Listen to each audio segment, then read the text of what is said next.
श्रद्धयाग्निः समिध्यते श्रद्धया हूयते हविः श्रद्धां भगस्य मूर्धनि वचसा वेदयामसि।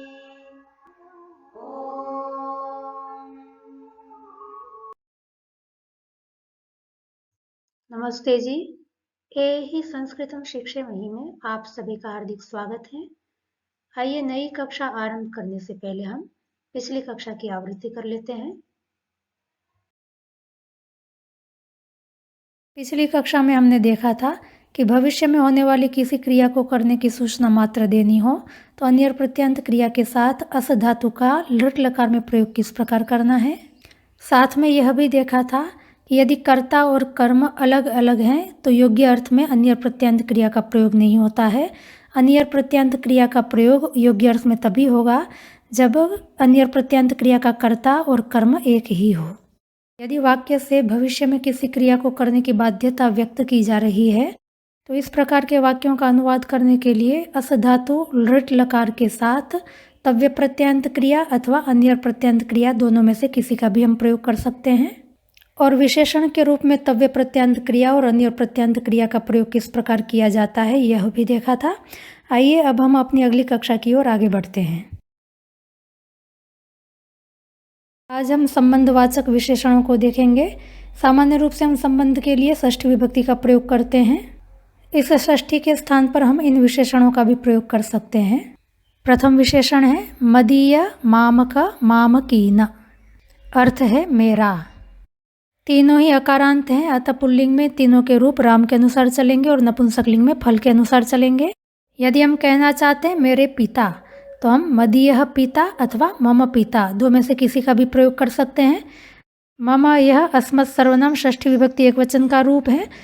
मम के स्थान पर हम मदीय मामक मामकीन इन तीनों में से किसी का भी प्रयोग कर सकते हैं, पर ध्यान में रहें ये विशेषण है, अतः विशेष्य विशेषण का जो नियम है कि जो लिंग विभक्ति वचन विशेष्य में होते हैं वही लिंग विभक्ति वचन विशेषण में होते हैं, वह नियम यहाँ पर भी यथावत लागू रहेगा। अतः पिता क्योंकि पुल्लिंग प्रथमा विभक्ति एक वचन में है, अतः मदीय मामक मामकीन तीन में से किसी का भी हम प्रयोग करें हमें पुल्लिंग प्रथमा विभक्ति एक वचन में प्रयोग करना होगा। अतः मेरे पिता इसका अनुवाद होगा मदीयः पिता अथवा मामकः पिता अथवा मामकीनः पिता। ध्यान रहे ये सारे विशेषण संबंध के वाचक हैं।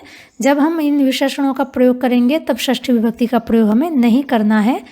यदि आप मदीयस्य पिता अनुवाद करेंगे तो गलत हो जाएगा, तो ये अच्छी तरह से ध्यान में रखना है कि षष्ठी विभक्ति का प्रयोग करना है तो हमें सर्वनाम का ही सीधा प्रयोग करना है और मम पिता इस प्रकार रूप बनाना है। और यदि हम इन विशेषणों का प्रयोग करते हैं तब हमें षष्ठी विभक्ति का प्रयोग नहीं करना है। स्त्रीलिंग में इनके रूप चलेंगे मदीया मामकी मामकीना।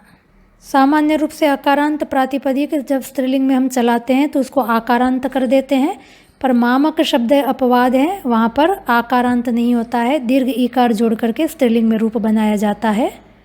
विशेष्य यदि स्त्रीलिंग में है तो हमको विशेषण का भी स्त्रीलिंग में प्रयोग करना होगा। तो प्रयोग इस प्रकार होगा मदीया माता अथवा मामकी माता अथवा मामकीना माता। और जब हम सर्वनाम का प्रयोग करेंगे तब अनुवाद होगा मम माता। इस प्रकार मदीया माता कहें चाहे मम माता कहें दोनों का अर्थ समान ही है, किंतु मदीया शब्द विशेषण होने से विशेष्य के अनुसार उसके लिंग विभक्ति वचन चले हैं और मम सर्वनाम है, संबंध का वाचक होने से षष्ठी विभक्ति का प्रयोग हुआ है।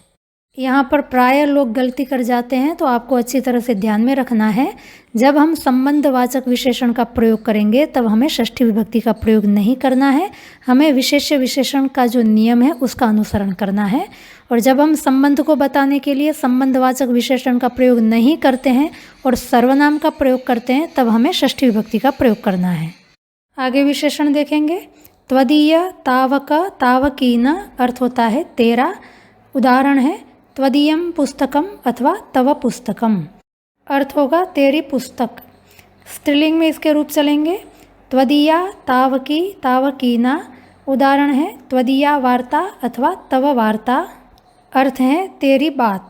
संस्कृत में बात के लिए वार्ता शब्द का प्रयोग होता है। यहाँ पर एक बात ध्यान देने की है कि त्वदीय सर्वनाम स्त्री, पुमान और नपुंसक सब के लिए एक समान ही रहता है। अर्थात सामने वाला कोई लड़का है और उसको हम कहते हैं कि तेरी पुस्तक, तब भी अनुवाद होगा त्वदीयम पुस्तकम। यदि सामने कोई लड़की है और उसको हम कह रहे हैं कि तेरी पुस्तक, तब भी अनुवाद होगा त्वदीयम पुस्तकम। और सामने मान लो कोई नपुंसक व्यक्ति है और उसको कह रहे हैं कि तेरी पुस्तक, तब भी अनुवाद होगा त्वदीयम पुस्तकम। अर्थात स्त्री, पुमान, नपुंसक सबके लिए विशेषण तो त्वदीय ही रहेगा। अब त्वदीय इस विशेषण शब्द में जो नपुंसक लिंग दिख रहा है वो तो पुस्तक विशेष्य में नपुंसक लिंग होने के कारण से है, न कि सामने वाली व्यक्ति जो है वो नपुंसक है इसलिए हमने त्वदीयम ये नपुंसक शब्द का प्रयोग किया, ऐसी बात नहीं है। ऐसा ही त्वदीया वार्ता में है। यदि लड़के को हम कह रहे हैं कि तेरी बात, तब भी हम त्वदीया वार्ता ही कहेंगे। लड़की को कह रहे हैं कि तेरी बात, तब भी हम त्वदीया वार्ता ही कहेंगे। और किसी नपुंसक व्यक्ति को कह रहे हैं कि तेरी बात, तब भी हम त्वदीया वार्ता का ही प्रयोग करेंगे। त्वदीया इस शब्द में जो स्त्रीलिंग है वो विशेष्य वार्ता में क्योंकि स्त्रीलिंग है इसलिए यहाँ पर स्त्रीलिंग दिखाई दे रहा है। तो ऐसा ही हमें मदी आदि विशेषण में भी देखना है। तो इस बात का ध्यान रखेंगे कि ये जो विशेषण शब्द हैं वो स्त्रीलिंग, पुल्लिंग, नपुंसकलिंग सभी लिंगों में एक समान चलते हैं। इन शब्दों में जो लिंग है वो विशेष्य के लिंग के अनुसार लिंग रहेंगे। संबंध को बताने के लिए जब हम सर्वनाम का प्रयोग करेंगे तब क्योंकि युष्मत सर्वनाम के तीनों लिंगों में रूप एक समान चलते हैं, अतः तेरा अथवा तेरी इसका अनुवाद करने के लिए हमें युष्मत सर्वनाम षष्ठी विभक्ति एकवचन का रूप तव इसका ही प्रयोग करना है। आगे विशेषण है अस्मदीय, आस्माक, आस्माकीन अर्थ है हमारा। उदाहरण है अस्मदीयम गृहम अर्थात हमारा घर। हमारा इसको बताने के लिए जब हम सर्वनाम का प्रयोग करेंगे तब अस्मत् सर्वनाम षष्ठी विभक्ति बहुवचन में रूप बनेगा अस्माकम। उदाहरण बनेगा अस्माकम गृहम। स्त्रीलिंग में इसका प्रयोग इस प्रकार होगा अस्मदीया, आस्माकी, आस्माकीना अर्थात हमारी। उदाहरण है अस्मदीया पुत्री अथवा आस्माकी पुत्री अथवा आस्माकीना पुत्री। और सर्वनाम का प्रयोग करेंगे तब उदाहरण होगा अस्माकम पुत्री, हमारी बेटी। आगे विशेषण है युष्मदीय, यौष्माक, यौष्माकीन अर्थ है तुम्हारा। उदाहरण है युष्मदीय पौत्र अर्थात तुम्हारा पोता। और जब सर्वनाम का प्रयोग करेंगे तब उदाहरण बनेगा युष्माकम पौत्र। स्त्रीलिंग में प्रयोग इस प्रकार होगा युष्मदीय, यौष्माकी, यौष्माकीना अर्थात तुम्हारी। उदाहरण है युष्मदीया पौत्री अथवा यौष्माकी पौत्री अथवा यौष्माकीना पौत्री, तुम्हारी पोती। और सर्वनाम का प्रयोग करेंगे तब प्रयोग होगा युष्माकम पौत्री।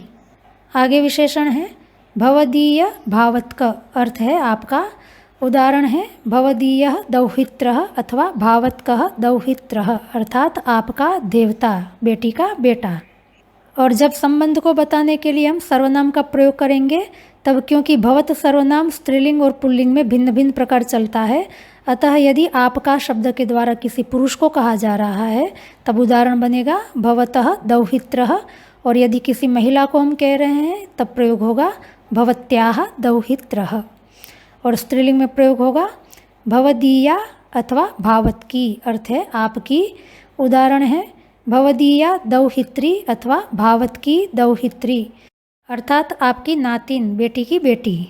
और जब संबंध को बताने के लिए हम सर्वनाम का प्रयोग करेंगे तब पुमान के लिए बोलेंगे भवतः दौहित्री। और यदि सामने वाली महिला है तो प्रयोग करेंगे भवत्याः दौहित्री। आगे विशेषण है तदीय अर्थ है उसका। अब तदीय से लेकर के आगे आने वाले सारे ही विशेषण स्त्रीलिंग में आकारांत करके प्रयोग करने हैं जैसे हम अन्यत्र करते रहे हैं। उदाहरण है तदीयम पुस्तकम अर्थात तेरी पुस्तक। और यदि हम संबंध को बताने के लिए सर्वनाम का प्रयोग करेंगे तो सामने वाला यदि लड़का होगा तो कहेंगे तस्य पुस्तकम और यदि लड़की होगी तो कहेंगे तस्याः पुस्तकम। और यदि विशेष्य हमारा स्त्रीलिंग में है तब तदीय विशेषण को आकारांत बना करके प्रयोग करेंगे जैसे तदीया संचिका। और यदि सर्वनाम का प्रयोग करेंगे तब लड़के के लिए प्रयोग करेंगे तस्य संचिका और लड़की होगी तो प्रयोग करेंगे तस्याः संचिका। तदीय सर्वनाम का हम उनका इस अर्थ में भी प्रयोग कर सकते हैं, पर प्रायः करके तदीय सर्वनाम का उसका इस प्रकार एक वचन में ही प्रयोग ज़्यादातर मिलता है। यद्यपि उनका इस प्रकार बहुवचन में तदीय विशेषण का प्रयोग करना गलत तो नहीं होगा, पर उनका इसका अनुवाद करने के लिए हम सर्वनाम का प्रयोग करें तो ज़्यादा अच्छा रहेगा। और इस बात को आगे आने वाले विशेषण में भी ध्यान रखना है कि प्राय करके इन विशेषणों का प्रयोग एक वचन में होता है। आगे विशेषण है एतदीय, अर्थ है इसका। उदाहरण है एतदीयम पुस्तकम, और संबंध को बताने के लिए सर्वनाम का प्रयोग करेंगे तब पुरुष के लिए कहेंगे एतस्य पुस्तकम, और स्त्री होगी तो कहेंगे एतस्याः पुस्तकम, अर्थात इसकी पुस्तक। और विशेष्य यदि स्त्रीलिंग में है तब एतदीय सर्वनाम का प्रयोग इस प्रकार होगा एतदीया संचिका, अर्थात इसकी संचिका, चाहे लड़का हो लड़की हो नपुंसक हो सबके लिए एतदीया संचिका ही प्रयोग होगा। और यदि सर्वनाम का प्रयोग करेंगे तब पुमान के लिए प्रयोग होगा एतस्य संचिका, और स्त्री होगी तो प्रयोग होगा एतस्याः संचिका। इनका इस प्रकार बहुवचन में भी एतदीय सर्वनाम का प्रयोग हम कर सकते हैं, पर अच्छा रहेगा कि इनका इसका अनुवाद करने के लिए हम सर्वनाम का प्रयोग करें। आगे उदाहरण है इदमीय, अर्थ है इसका। जो अर्थ एतदीय का है वही अर्थ इदमीय का है। एतदीय एतत् सर्वनाम से संपन्न शब्द है और इदमीय इदम सर्वनाम से बना हुआ शब्द है। दोनों सर्वनाम के अर्थ एक होने के कारण उससे बने हुए दोनों शब्दों का भी एक ही अर्थ है। हम एतदीय अथवा इदमीय दो में से किसी का भी प्रयोग कर सकते हैं।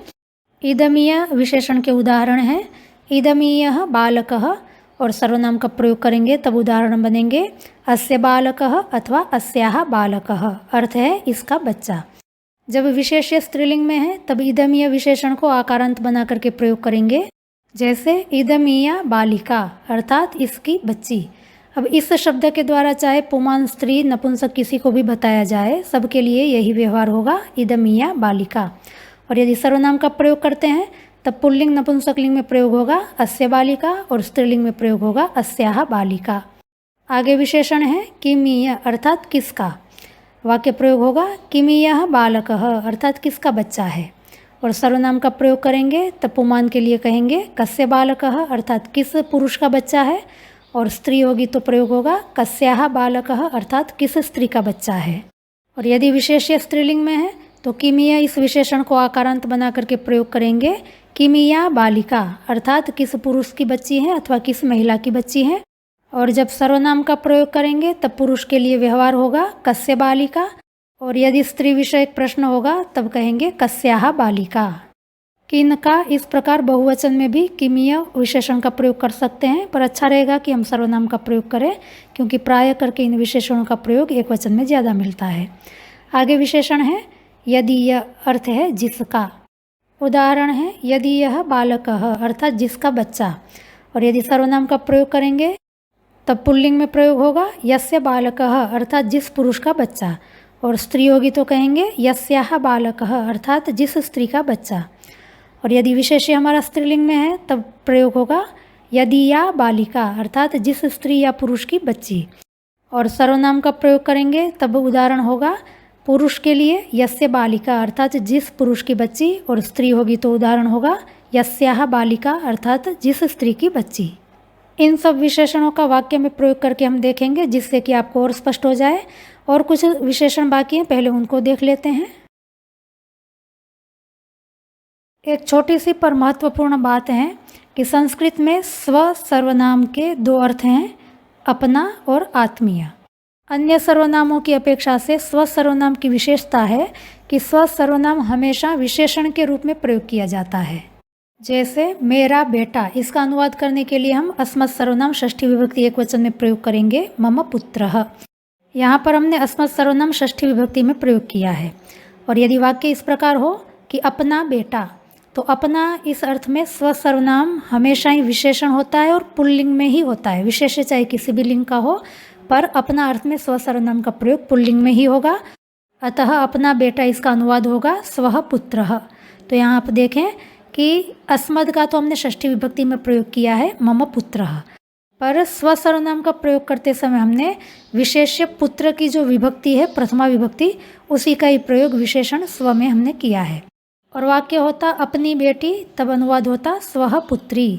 यहाँ पर पुत्री यह विशेष्य स्त्रीलिंग में है, पर क्योंकि अपना अर्थ में स्व सर्वनाम नित्य ही पुल्लिंग में ही प्रयोग किया जाता है, अतः स्व में हमने पुल्लिंग प्रथमा विभक्ति का प्रयोग किया है और अनुवाद किया स्वः पुत्री। तो इस प्रकार आप देख सकते हैं अस्मद आदि सर्वनाम जब संबंध को बताने के लिए प्रयोग किए जाते हैं तब अनुवाद करते समय हम षष्ठी विभक्ति का प्रयोग करते हैं, किंतु अपना अर्थ का अनुवाद करने के लिए स्व सर्वनाम का जब प्रयोग करेंगे तब हमें विशेषण के अनुसार करना है और पुल्लिंग का ही प्रयोग करना है। अब आत्मीय अथवा लाडला इस अर्थ में भी स्व सर्वनाम का प्रयोग देख लेते हैं। वाक्य है लाडला बेटा। अब आत्मीय अर्थ में भी स्व सर्वनाम विशेषण के रूप में ही प्रयोग किया जाता है और अन्य विशेषणों की भांति इसमें भी विशेष्य के अनुसार पुल्लिंग, स्त्रीलिंग, नपुंसकलिंग का निर्धारण किया जाता है। तो जैसे लाडला बेटा, यहाँ पर बेटा का अनुवाद करने के लिए संस्कृत में पुत्र प्रातिपदिक का प्रयोग होता है जो कि पुल्लिंग में है। अतः लाडला इसका अनुवाद करने के लिए हम स्व सर्वनाम का पुल्लिंग में प्रयोग करेंगे और अनुवाद होगा स्वः पुत्रः। यदि वाक्य होता लाडली बेटी तो बेटी के लिए संस्कृत शब्द पुत्री स्त्रीलिंग में है। अतः लाडली इसका अनुवाद करने के लिए स्व सर्वनाम का प्रयोग हम स्त्रीलिंग में करेंगे और अनुवाद होगा स्वा पुत्री। और यदि वाक्य इस प्रकार है कि चहेती गाड़ी, चहेती शब्द भी हम लाडला आत्मीय अर्थ में ही लोक में प्रयोग करते हैं। तो यहाँ पर गाड़ी के लिए संस्कृत प्रातिपदिक है यान जो कि नपुंसकलिंग प्रातिपदिक है। अतः चहेती इसका अनुवाद करने के लिए स्व सर्वनाम का प्रयोग हम नपुंसकलिंग में करेंगे तो अनुवाद होगा स्वम यानम। इस प्रकार अब आपको अच्छी तरह से समझ में आ गया होगा कि अन्य सर्वनाम की अपेक्षा से स्व सर्वनाम किस प्रकार से भिन्न है। अब बचे हुए संबंधवाचक विशेषण देखते हैं। विशेषण है स्वकीय, अर्थ होता है अपना। उदाहरण है स्वकीय भ्राता, अर्थात अपना भाई। अब अपना इसका अनुवाद करने के लिए जब स्व सर्वनाम का प्रयोग करेंगे तो अभी हमने देखा है कि स्व सर्वनाम का प्रयोग विशेषण के समान करना है और नित्य पुल्लिंग में करना है तो अनुवाद होगा स्वः भ्राता। और विशेष्य हमारा यदि स्त्रीलिंग में है तब स्वकीय इस विशेषण को आकारांत बना करके प्रयोग करेंगे स्वकीया भगिनी, अर्थात अपनी बहन। और स्व सर्वनाम का प्रयोग करेंगे तब हमने देखा है कि अपना अर्थ में नित्य ही पुल्लिंग होता है। अतः अनुवाद होता है स्वः भगिनी। अपना इस अर्थ का अनुवाद करने के लिए दूसरा विशेषण है स्वीय। उदाहरण है स्वीय भ्राता, अर्थात अपना भाई, अथवा स्वीया भगिनी, अर्थात अपनी बहन। आगे विशेषण है आत्मीय, अर्थात आत्मीय, लाडला, चहेता। उदाहरण है आत्मीय बंधु। और जब स्व सर्वनाम का प्रयोग करेंगे तब क्योंकि विशेष्य पुल्लिंग में है अतः विशेषण स्व भी पुल्लिंग में प्रयोग करेंगे स्वः बंधु। और यदि हमारा विशेष्य स्त्रीलिंग में है तब आत्मीय विशेषण का प्रयोग होगा आत्मीया भगिनी। और जब स्व सर्वनाम का प्रयोग करेंगे तब विशेष्य भगिनी में क्योंकि स्त्रीलिंग है अतः स्व सर्वनाम में भी हमें स्त्रीलिंग का प्रयोग करना है, अनुवाद होगा स्वा भगिनी। आगे विशेषण है परकीय, अर्थ है पराया। उदाहरण है परकीय बालकः, अर्थात पराया बच्चा। पराया अथवा दूसरा इस अर्थ में हम पर सर्वनाम का भी प्रयोग कर सकते हैं। जैसे अन्य सर्वनामों का हम व्यवहार में प्रयोग करते हैं ठीक वैसे ही पर सर्वनाम का भी प्रयोग करना है। तो पराया बच्चा इसका अनुवाद करने के लिए वाक्य बनेगा परः बालकः। और यदि विशेष्य स्त्रीलिंग में है तब परकीय इस विशेषण का प्रयोग इस प्रकार होगा परकीया बालिका, अर्थात पराई लड़की। और पर सर्वनाम का प्रयोग करेंगे तो विशेष्य क्योंकि स्त्रीलिंग में है अतः पर सर्वनाम भी हमें स्त्रीलिंग में प्रयोग करना होगा, तब अनुवाद होगा परा बालिका। आइए अब हम इन्हीं विशेषण और सर्वनामों का वाक्यों में प्रयोग करके देख लेते हैं जिससे कि और स्पष्ट हो जाए। वाक्य है वह पराये बच्चों की भी अपने बच्चे मानकर सेवा करता है। सेवा करता है इसका अनुवाद करने के लिए आत्मनेपदी सेव धातु का लट लकार में प्रयोग करेंगे। कौन सेवा करता है? वह करता है। किसकी सेवा करता है? पराये बच्चों की। पराये बच्चे यह कर्मकारक हैं। बच्चों का अनुवाद करने के लिए हम बालक अकारांत पुल्लिंग प्रातिपदिक का भी प्रयोग कर सकते हैं और बाल यह भी अकारांत पुल्लिंग प्रातिपदिक है, इसका भी प्रयोग कर सकते हैं। कर्मकारक होने से हम द्वितीय विभक्ति का प्रयोग करेंगे, संख्या में बहुत होने से बहुवचन का प्रयोग करेंगे। तो विशेष्य बच्चे में क्योंकि हमने पुल्लिंग द्वितीय विभक्ति बहुवचन का प्रयोग किया है अतः पराये इस विशेषण का अनुवाद करने के लिए भी हम पुल्लिंग द्वितीय विभक्ति बहुवचन का प्रयोग करेंगे। पराये के लिए संस्कृत में विशेषण शब्द है परकीय। पुल्लिंग द्वितीय विभक्ति बहुवचन में रूप बनेगा परकीयान। तो पराये बच्चों की इसका अनुवाद होगा परकीयान बालान। भी का अनुवाद करने के लिए हम अपि अव्यय का प्रयोग करेंगे। संस्कृत में मानने के लिए मन धातु का प्रयोग होता है अतः मानकर इसका अनुवाद करने के लिए मन धातु से क्त्वा प्रत्यय लगा करके निष्पन्न शब्द मत्वा इसका प्रयोग करेंगे। क्या मानकर? अपने बच्चे। तो अपने बच्चे यह मन धातु का कर्म कारक है अतः इनका अनुवाद करने के लिए हम द्वितीय विभक्ति का प्रयोग करेंगे। बच्चे के लिए बाल अकारांत पुल्लिंग प्रातिपदिक का प्रयोग करेंगे। क्योंकि विशेष्य पुल्लिंग में है अतः अपने यह विशेषण का भी हमें पुल्लिंग में ही प्रयोग करना है। अपने इसका अनुवाद करने के लिए हमारे पास दो विशेषण हैं, स्वकीय अथवा स्वीय, दोनों में से किसी का भी प्रयोग कर सकते हैं।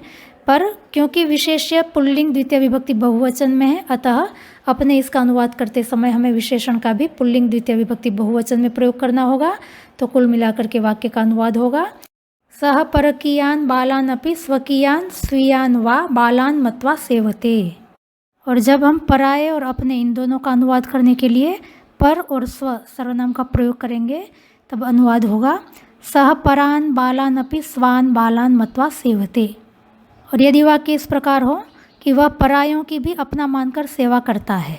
इस वाक्य में पराये और अपने कौन है ये नहीं बताया गया है, विशेष्य का उल्लेख नहीं किया गया है, किंतु वाक्य से यह स्पष्ट है कि विशेष्य यहाँ पर बहुवचन में है और पराया और अपना स्त्री पुरुष कोई भी हो सकता है, अतः हमें पुल्लिंग का प्रयोग करना है। तो वाक्य का अनुवाद इस प्रकार होगा, वह परान अपि स्वान मत्वा सेवते। आगे वाक्य है, हम अपनों के घर भोजन करते हैं न कि परायों के घर। वाक्य में करते हैं मुख्य क्रिया है, हम करता है, क्या करते हैं, भोजन, भोजन कर्मकारक है, कहाँ करते हैं, घर में, तो घर अधिकरण कारक है। किनका घर, अपनों का घर। यहाँ पर ध्यान देने की बात है, अपनों का घर मतलब अपने लोगों का घर। तो यहाँ पर भी पिछले वाक्य के अनुसार विशेष्य का साक्षात उल्लेख वाक्य में नहीं है। तो यहाँ ध्यान देने की बात है कि अपनों के यह घर का विशेषण नहीं है, अपनों के यह शब्द लोगों का विशेषण है। अतः यद्यपि घर का अनुवाद करने के लिए गृह इस प्रातिपदिक में हम अधिकरण कारक होने से सप्तमी विभक्ति का प्रयोग करेंगे, किंतु अपनों का घर के साथ संबंध है, अतः अपनों का अनुवाद करने के लिए स्वकीय इस विशेषण में हमने षष्ठी विभक्ति का प्रयोग करना है। और अपने क्योंकि बहुवचन में है, अतः हमें षष्ठी विभक्ति बहुवचन का प्रयोग करना है। तो हम अपनों के घर भोजन करते हैं, इस वाक्य का अनुवाद होगा, वयम स्वकीयानां गृहे भोजनम कुर्मः। और शेष वाक्य है, न कि परायों के घर। तो यहाँ पर भी परायों के इसका घर के साथ संबंध है, पर घर का विशेषण नहीं है। अतः परायों के इसका अनुवाद करते समय हम परकीय इस विशेषण में षष्ठी विभक्ति का प्रयोग करेंगे। तो संपूर्ण वाक्य का अनुवाद होगा, वयम स्वकीयानां गृहे भोजनम कुर्मः न तु परकीयानां गृहे। और सर्वनाम का प्रयोग करेंगे तब अनुवाद होगा, वयम स्वेषां गृहे भोजनम कुर्मः न तु परेषां गृहे। स्वेषाम यह पुल्लिंग षष्ठी विभक्ति बहुवचन का रूप है, क्योंकि अपना इसका अनुवाद करने के लिए स्व सर्वनाम हमेशा ही पुल्लिंग में ही प्रयोग किया जाएगा। और भोजन करते हैं इसके लिए खाद्य धातु का भी प्रयोग कर सकते हैं, तब वाक्य का अनुवाद होगा, वयम स्वेषाम गृहे खादामः न तु परेषां गृहे। आगे वाक्य है, मेरी अपनी बहन भी मेरे से बात नहीं करती। मेरी अपनी बहन, इसमें बहन विशेष्य है, मेरी और अपनी दोनों विशेषण हैं। बहन के लिए संस्कृत में भगिनी प्रातिपदिक का प्रयोग होता है जो कि स्त्रीलिंग में है, अतः मेरी और अपनी दोनों का अनुवाद करते समय हमें स्त्रीलिंग प्रातिपदिक का प्रयोग करना होगा। तो वाक्य का अनुवाद होगा, मदीया स्वीया भगिनी अपि मया सह वार्तां न करोति। और जब मेरी और अपनी इन दोनों का अनुवाद करने के लिए सर्वनाम का प्रयोग करेंगे तब मेरी इसका बहन के साथ संबंध होने से हमें अस्मद सर्वनाम षष्ठी विभक्ति एक वचन में मम इस रूप का प्रयोग करना होगा। और अपनी इसका अनुवाद करने के लिए स्वसर्वनाम विशेषण के रूप में पुल्लिंग में प्रयोग करना होगा, तब वाक्य का अनुवाद होगा, मम स्वः भगिनी अपि मया सह वार्तां न करोति। और वाक्य इस प्रकार हो कि मेरी लाडली बहन भी मेरे से बात नहीं करती। तो यहाँ पर लाडली इसका अनुवाद करने के लिए हम आत्मीय विशेषण का प्रयोग करेंगे, तब वाक्य का अनुवाद होगा, मदीया आत्मीया भगिनी अपि मया सह वार्तां न करोति। और जब अनुवाद करने के लिए हम सर्वनाम का प्रयोग करेंगे तब लाडली इसका अनुवाद करने के लिए स्वसर्वनाम का ही उपयोग करेंगे, पर विशेष्य के अनुसार लिंग रहेगा, अतः वाक्य का अनुवाद होगा, मम स्वा भगिनी अपि मया सह वार्तां न करोति। तो इन दोनों वाक्य में आप देख सकते हैं कि अपने अर्थ में विद्यमान स्व सर्वनाम नित्य ही पुल्लिंग होने के कारण अनुवाद हुआ है स्वः भगिनी, और आत्मीय अथवा लाडली अर्थ में वर्तमान स्व सर्वनाम विशेष्य के अनुसार अपना लिंग धारण करता है, अतः अनुवाद हुआ है स्वा भगिनी। इसी प्रकार का एक उदाहरण और देख लेते हैं, मेरी लाडली बेटी ने मुझे धोखा दिया। धोखा देने के लिए संस्कृत में वंची धातु का प्रयोग होता है, इसके रूप पाठी के समान ही चलते हैं। लंग लकार में रूप बनेगा अवंचयत। किसको धोखा दिया? मुझे, तो मैं कर्मकारक हूँ, अतः मुझे इसका अनुवाद करने के लिए हम अस्मत् सर्वनाम द्वितीय विभक्ति एक वचन में प्रयोग करेंगे। वाक्य का अनुवाद होगा, मदीया आत्मीया पुत्री अपि माम अवंचयत। मदीया आत्मीया इन दोनों के बीच में सवर्ण दीर्घ संधि हो सकती है और पुत्री और अपि के बीच में यण संधि हो सकती है। माम के साथ अवंचयत के आकार को जोड़कर हम लिख सकते हैं। यदि हम सर्वनाम का प्रयोग करेंगे तब अनुवाद होगा मम स्वा पुत्री अपि माम अवंचयत। और यदि वाक्य इस प्रकार हो कि मेरी अपनी बेटी ने मुझे धोखा दिया, तब अनुवाद होगा मदीया स्वीया पुत्री अपि माम अवंचयत। और सर्वनाम का प्रयोग करेंगे तब अनुवाद होगा मम स्वः पुत्री अपि माम अवंचयत। तो यहाँ पर भी आप देख सकते हैं लाडली बेटी, इसका अनुवाद करने के लिए हमने स्वा पुत्री इस प्रकार स्व सर्वनाम का पुत्री विशेष्य के अनुसार स्त्रीलिंग में प्रयोग किया है और अपनी बेटी इसका अनुवाद करने के लिए स्वः पुत्री इस प्रकार स्व सर्वनाम का पुल्लिंग में प्रयोग किया है। आगे वाक्य है तेरे द्वारा तेरी पुस्तक पर इसका जिल्द लगाना ठीक है क्या। वाक्य की मुख्य क्रिया है का कर्ता है लगाना। लगाने के लिए संस्कृत में निपूर्वक युज धातु का प्रयोग होता है और लगाना के लिए हम ल्युट प्रत्यांत निपूर्वक युज धातु का प्रयोग करेंगे तो रूप बनेगा नियोजन। कर्ता कारक होने से हमें प्रथमा विभक्ति का प्रयोग करना है और ल्युट प्रत्यांत होने से नपुंसकलिंग में प्रयोग करेंगे। और लगाना कैसा है, ठीक। तो ठीक लगाना इसका विशेषण है। ठीक के लिए संस्कृत में उचित शब्द का प्रयोग करेंगे। सम्यक अव्यय का भी आप प्रयोग कर सकते हैं, पर यहाँ पर हम उचित विशेषण का प्रयोग करेंगे।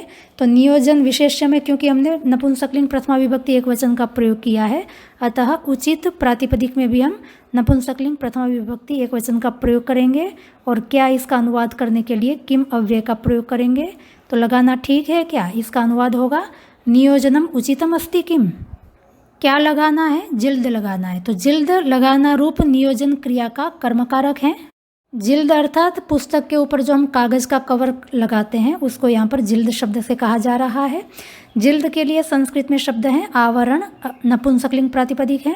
36वीं कक्षा में हमने देखा है ल्युट प्रत्यांत क्रिया के कर्मकारक में षष्ठी विभक्ति का प्रयोग होता है, अतः जिल्द का अनुवाद करने के लिए हम षष्ठी विभक्ति का प्रयोग करेंगे आवरणस्य। इसके लिए हम विशेषण शब्द इदमीय इसका प्रयोग करेंगे। इसका अनुवाद करने के लिए हम एतदीय विशेषण का भी प्रयोग कर सकते हैं, पर यहाँ पर हम इदमीय का कर रहे हैं। अब इसका जो है वो जिल्द का विशेषण है, अतः जो लिंग विभक्ति वचन जिल्द का अनुवाद करने के लिए हमने प्रयोग किए हैं वही लिंग विभक्ति वचन का प्रयोग हम इसका अनुवाद करते समय करेंगे। तो जिल्द का अनुवाद करने के लिए हमने नपुंसकलिंग षष्ठी विभक्ति एकवचन का प्रयोग किया है, अतः इसका अनुवाद करने के लिए इदमीय विशेषण में भी हम नपुंसकलिंग षष्ठी विभक्ति एकवचन का प्रयोग करेंगे। तो इसका जिल्द का अनुवाद होगा इदमीयस्य आवरणस्य। अब जिल्द कहाँ पर लगाना है, पुस्तक पर। तो पुस्तक यहाँ पर अधिकरण कारक है। अधिकरण कारक होने से अनुवाद करते समय हम सप्तमी विभक्ति का प्रयोग करेंगे। किसकी पुस्तक, तेरी पुस्तक। तो तेरी इसका अनुवाद करने के लिए हम त्वदीय इस विशेषण का प्रयोग करेंगे। पुस्तक में क्योंकि हमने नपुंसकलिंग सप्तमी विभक्ति एकवचन का प्रयोग किया है, अतः त्वदीय विशेषण में भी हम नपुंसकलिंग सप्तमी विभक्ति एकवचन का प्रयोग करेंगे। पुस्तक पर जिल्द किसके द्वारा लगाया जाना है, तेरे द्वारा। तो लगाना रूप ल्युट क्रिया का तेरे द्वारा जो है वो कर्ता कारक है। और 36वीं कक्षा में हम ये देख चुके हैं जब कर्ता और कर्म दोनों का प्रयोग साथ साथ हुआ हो तो ल्युट प्रत्यांत क्रिया के कर्ता कारक में तृतीय अथवा षष्ठी विभक्ति का प्रयोग होता है। लगाना रूप ल्युट प्रत्यांत क्रिया का जिल्द जो है वो कर्मकारक है और तेरे द्वारा अर्थात तू है वो कर्ता कारक है। तो दोनों का वाक्य में साथ साथ प्रयोग हुआ है, अतः कर्ता में हम षष्ठी अथवा तृतीया दो में से किसी का भी प्रयोग कर सकते हैं। यहाँ पर हम तृतीया विभक्ति का प्रयोग करेंगे।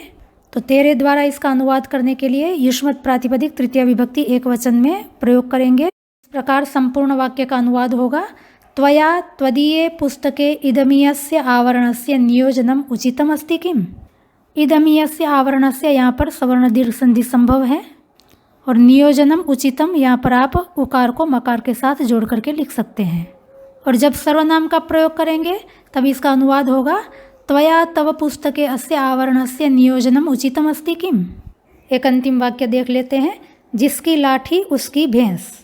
भैंस को संस्कृत में महिषी कहते हैं, इकारांत स्त्रीलिंग प्रातिपदिक है और लाठी के लिए दंड अकारांत पुल्लिंग प्रातिपदिक का प्रयोग करेंगे, अतः वाक्य का अनुवाद होगा यदि यह दंडः तदीया महिषी।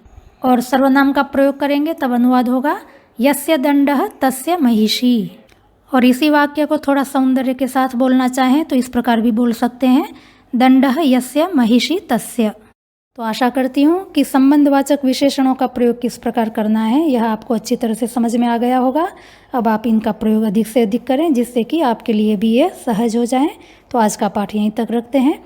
यदि आपको समझने में कहीं कोई कठिनाई आई हो तो आप हमें अवश्य पूछें। आपकी समस्याओं का समाधान करने का हम अवश्य प्रयास करेंगे।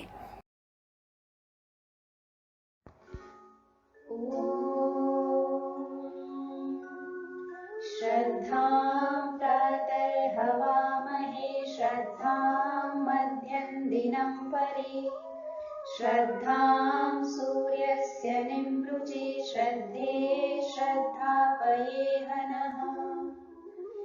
ॐ